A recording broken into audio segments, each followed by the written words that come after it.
Sam Brownback is up next, but first, some more news to share with you. The New York Times is reporting that Cardinal Theodore McCarrick, the former Archbishop of Washington, who was recently removed from public ministry, has been accused of sexually harassing adult seminarians, something the church knew about for decades.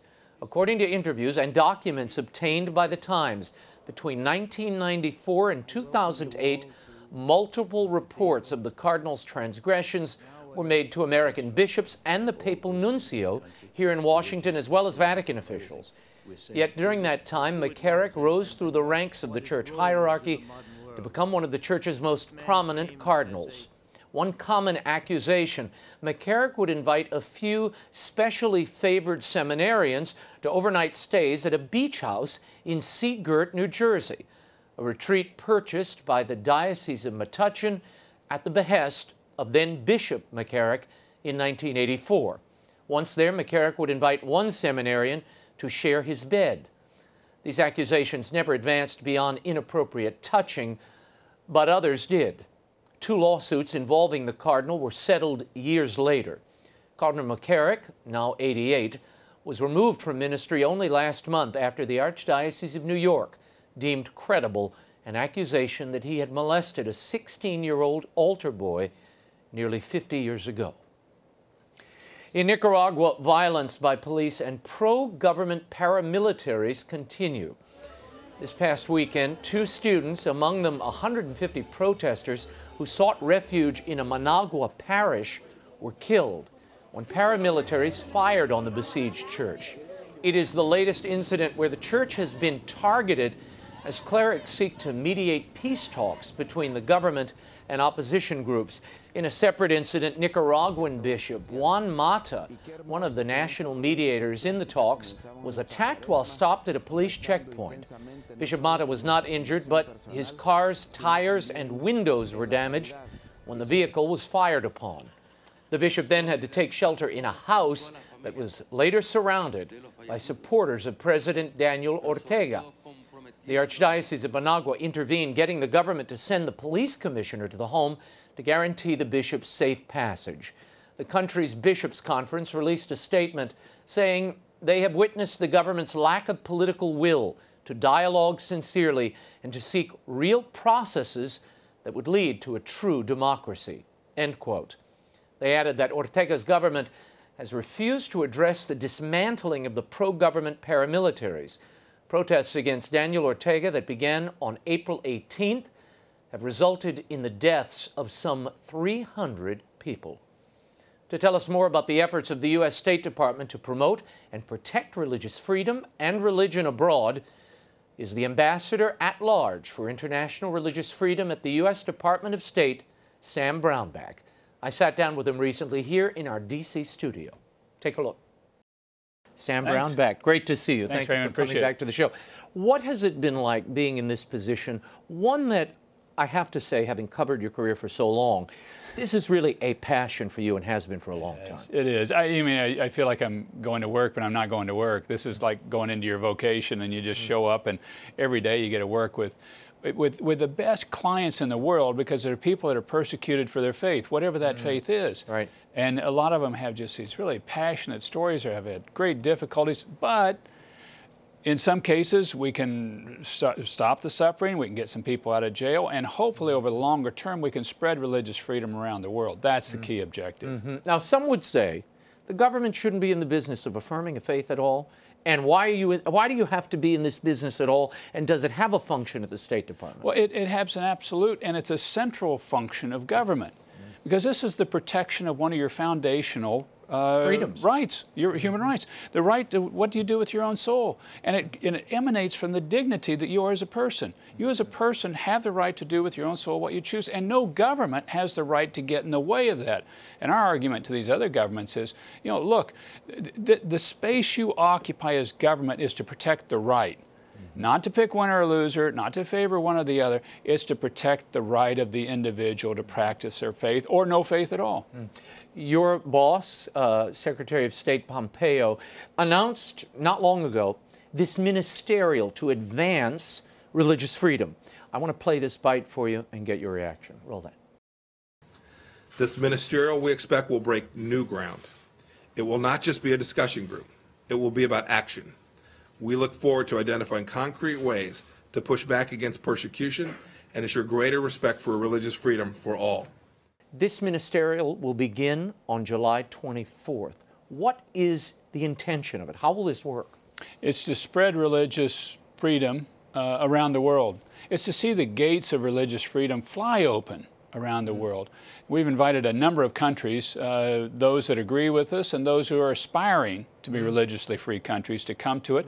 And we're getting a large uptake because most people are seeing this as saying, yes, that's something we want to do. Now, we've got a caveat. We don't like this group. We don't like that group. We're going, no. You don't pick the groups. You protect the right. That's what you're about. And we're still getting a lot of interest and support. So how will this work? I mean, Secretary Pompeo said this is not just going to be a discussion group. This is an action group. What does that mean? Well, afterwards, we're going to go to these countries that come, and we're going to ask them, would you host religious freedom sessions in your nation? Would you host them in your region? Would you consider appointing somebody that can be a special envoy or an ambassador for religious freedom in your nation or for around the world?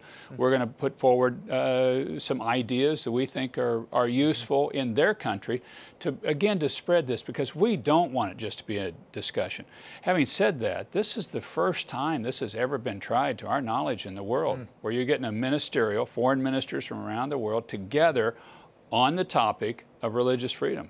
First time ever. And as a practical part, too, you all will also be having conversations about how to apply for grant money from the United States for aid to advance religious freedom in countries around the world. That's the precursor day where we're going to have NGOs and religious groups there, and we provide aid in different places. We're also going to, on top of just government aid, we're going to have private foundations there that are working in the religious freedom space, because there's just a lot of interest and a lot of action taking place here in various places around the world, so that private sector funding's coming in too.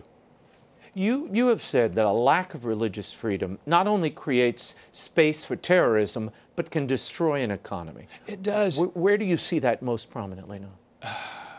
Well, frankly, you see it all over the world, and now you're seeing it in the data. We're finally now getting some studies that track this.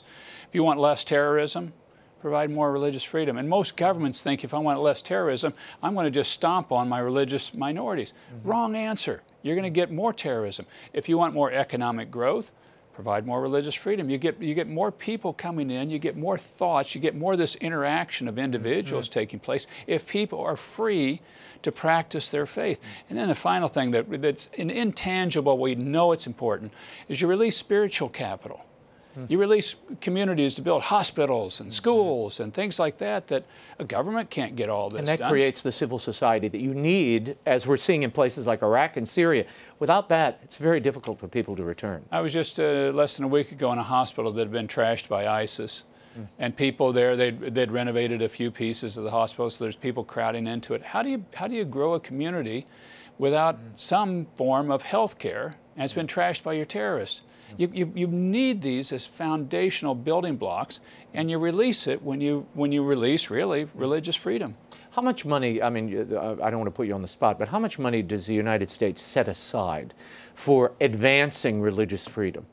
Their budget's not large. Like, for instance, the budget, there's about $20 million in the office that I'm in that helps promote these sort of issues. But there's substantial other pieces of in money, aid and development elsewhere. Aid and development and other places that they will work with civil society components, or even really much of our food aid is delivered through civil and religious groups. Catholic Relief Services delivers a lot of the actual aid because the places are just difficult to get into, but CRS is there.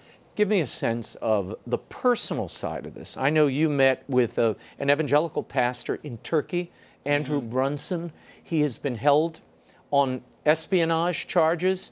Treason. You met with him. I met with his wife when I was mean? at his trial. You know, you start to feel a little bit of their pain that they go through every day. And you also get to see the amazing grace that they have as the strength that's with them to go through something that's horrific. And these charges against him are completely false, they're specious. He's accused of treason. He's not done anything like that, but you get to see their strength. I meet with guys that have been in jail for 5, 10 years, and and happy. And you're looking at them going, how'd you do that? But it's that faith that then comes pouring through them. And then you also meet with like Yazidi women that were raped and sold 5, 7 times, kids ripped out of their arms, and they're crying there, and you're just going, how could somebody do this to an individual? But you know, while there is good, there's also evil in the world, and we're here to fight the evil. Ambassador, what instruments are you recommending coming out of this ministerial, the meetings that you have privately with people who are being persecuted, actively persecuted? What instruments are available at the governmental level? Sanctions? Is that the most obvious weapon here? Sanctions are available, but they're kind of one of the tools that's down the list of ways. At the outset, it's really trying to talk and advise a country into this. Do you want to grow? You want less terrorism? This is the right way to go. Past that, then it's really more trying to cajole them, saying, okay, you want to build your relationship with the United States? I hope you do. We want to see it grow. This is an impediment. Your lack of religious freedom is an impediment. It's an impediment to attracting capital. It's an impediment to our support. If you don't get there, you start to look at it and say, you know, we may put you on the countries of particular concern list, where you're one of the countries that in the world is doing the worst on religious freedom. And then if that doesn't work, you say, okay, you know, we're going to throw every brick we can now to try to get you to do what you need to do for your own country.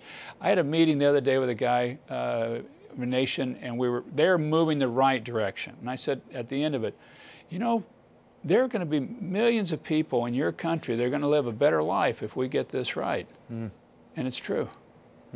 Your office has put out for years a report each year on the state of religious freedom in various countries. And as you mentioned a moment ago, there are always nations of particular concern.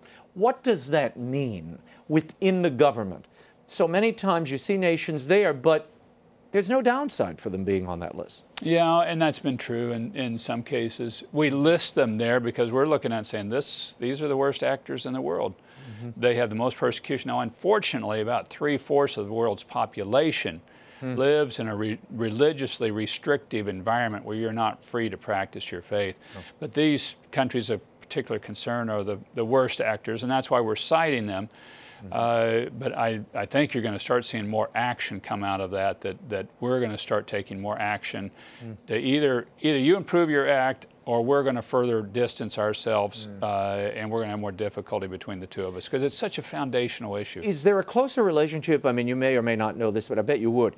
Do you sense a closer relationship or a higher interest level on the part of Secretary Pompeo? He seems to be much more engaged in this area of religious freedom, and you all seem to have a tighter relationship than other ambassadors in the past. Well, we're both Kansans, you know, and so the Kansas is the center of the universe, as you know, and we knew that for a long time, but other people just hadn't We're just quite catching on. recognized. Yeah. See, I thought it was New Orleans all this time. But this is good that you're waking me up to the reality. You all are both also fellow Catholics, which helps to have a sense of faith. No, he's not. Oh, I thought Pompeo was Catholic. No, he's not, but he's a man of faith. Yeah. And these are very serious issues to him. Plus, just on top of it, I think we're coming around to the realization as a government that for a lot of years, religious freedom is important, but we're willing to trade it off for other assets or other concerns. Now we're looking at this is so central that we've got to get this one right. And if we do, these other things will get improved. Therefore, let's not be willing to trade this off because it's just too central to the further development of a nation and the further the environment that's better, secure environment. I want to talk about a few specific cases. The religious detentions in Turkey, in Saudi Arabia, in Iran. This goes on. How do you manage this? Because on the one level, you need some of these partners in the region to balance out other concerns. Some of them you're in open conflict with over nuke deals and other things. So how does this religious component factor into the conversation? It becomes a part of the conversation, and it's a regular part of the conversation if it's an ally like Saudi Arabia. Like when we're talking with Saudi Arabia, we're going, look, we're allies, we've been working together for years. This needs to improve substantially, and then we'll offer a list of names of people that are incarcerated. The president, he will raise people. 3 people that were released out of North Korea, you know, 2 of them were were people that were teaching at a faith-associated in situation. So the president raises that. But then it'll also be something, if it's somebody that we're fighting with, the Iranians, you're just going, you know, look, we need to point out what is going on inside Iran that is very harmful to the Iranian people. Not unlike really the Soviet dissident and the Soviet Jewry movement, where Reagan and others are pointing out, why are you treating your own people this way? Why don't they have any freedom? If you're a Sunni Muslim in Shia Iran, you have very little rights or options of things you can do. And if you're a Baha'i or a Christian, the persecution level can be great. Tell me about the situation in Myanmar, which is one I know you have been attentive to. It's terrible. It's one of the worst situations. 1 million people, they're ethnic Rakhine, they're religious Muslims being pushed out by a majority Buddhist nation into refugee camps, killed, systematically been going after them. This isn't the first rodeo for Burma. They've been doing this, and now they're going at the Kachin that are mostly Christian in the northern part of the country. And you just got to put your foot down and say, no, this is completely wrong. How much leverage do we have in that region and in Myanmar itself? Not a lot, but there is a moral obligation to stand up for the people of the world when they're being persecuted just simply because of who they are. And we've seen this happen in other places and nations, and we generally regret if we don't step in and push back aggressively. And that's why you're seeing really the United States taking steps. You know, they've been cautious, but taking aggressive steps moving forward against what's happening there. Before I let you go, Mr. Ambassador, Pew just did a research report. They looked at 198 nations, and they see religious intolerance and a contracting of religious freedom growing around the world. How do you explain that? What do you think is driving that? I think really what's happening is that people have and nations in particular, are grabbing hold of a religious identity. And then as that gets somewhat questioned or attacked, or people start coming in with different ideas because the world's so small, that group then is rebuffing them, and they're going with the majority religious status and fighting against other people instead of being open and saying, well, look, we'll hear, just don't be violent. But instead, they're being exclusive. They're passing blasphemy or apostasy laws to try to exclude religious minorities. And it really is the wrong way for a nation to go if they want to grow. But unfortunately, politically, it can be a very good place for a politician if they want to get popular and supported in that nation. You have run the gauntlet, really, on Capitol Hill, at the State House, running the government in Kansas. What's the biggest challenge of this job, politically or otherwise? Not enough time in the day. Unfortunately, they're just, in this job, it's a global position, and there's just so much going on in so many places, and a lot of it's really ugly. And so you're just looking at it, guys, we need to deal with the situation in Nigeria. We need to be in Mozambique. We need this situation here. And but there's a lot of support in the administration. The administration is absolutely gung-ho to push this topic. The president is, the vice president and his office really working hard, the secretary. There's a lot of support. Did that surprise you? Problems. Because you've been involved. I remember when you went to Darfur early on. I did. So you've been involved in the political side of religious freedom and the struggle over it for a long time. Have you ever seen an administration this committed to the topic? Never. I haven't seen one half as committed to Did that this topic. surprise you, given Donald Trump? You know, he's not an expressively religious person or a man of No, but you know what belief. happened in that campaign is that a lot of people of faith got behind him. And it kind of, still saying, you danced with the lady what brung you. And I think he looks at this. And then plus I think he's just within all of us, there's this sort of interior moral outrage when you see somebody persecuted for a simple thing of trying to practice their own faith as they see fit. That's not right. You should not be persecuted for that. And it's a God-given right, and the government shouldn't do that, and some terrorist group shouldn't do that. And I think that boils up in him. Yeah. Sam Brownback, thank you for being here, Mr. Ambassador, and we will be covering the ministerial in the days ahead. Sounds good. Thank you, Raymond. Thank you. Pleasure. You can learn more about the work of Ambassador Sam Brownback on the State Department's website at state.gov.